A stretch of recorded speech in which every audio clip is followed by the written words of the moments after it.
Donald Trump Jr. to face questions about Russia contacts on Capitol Hill.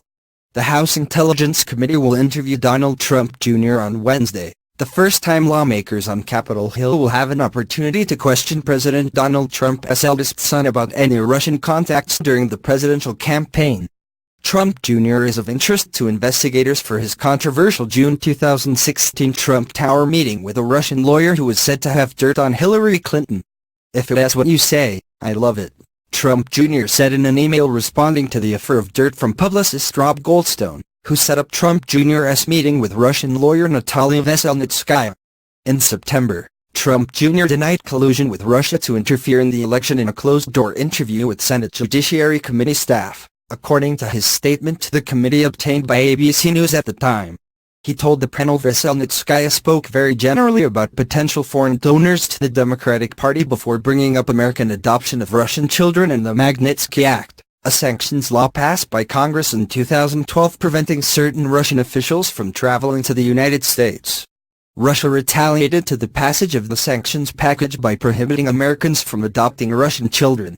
After perfunctory greetings, the lawyer began telling the group very generally something about individuals connected to Russia supporting or funding Democratic presidential candidate Hillary Clinton or the Democratic National Committee.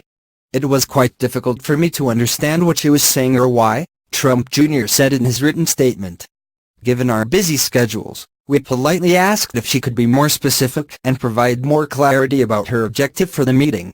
At that point, Ms. Veselnitskaya pivoted and began talking about the adoption of Russian children by U.S. citizens and something called the Magnitsky Act. Congressional investigators have already questioned 4 other participants in that controversial meeting, including Jared Kushner, Veselnitskaya, a representative of a Russian developer, Russian-American lobbyist Renat Akhmetian and translator Anatoly Samakranov. Trump Jr. is also expected to be questioned Wednesday about his relationship with WikiLeaks, after admitting last month that he communicated with representatives of the site through direct messages on Twitter from September 2016 through the first half of 2017. He confirmed the conversations after they were reported by The Atlantic. He could also appear before the Senate Intelligence Committee later this month, and Democrats on the Senate Judiciary Committee also want him to return for a public hearing.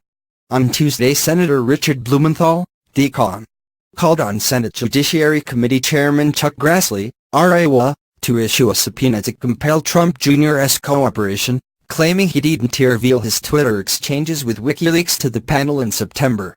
Alan Futterfuss, a lawyer for Trump Jr., declined to comment on Trump Jr.'s Wednesday appearance on Capitol Hill.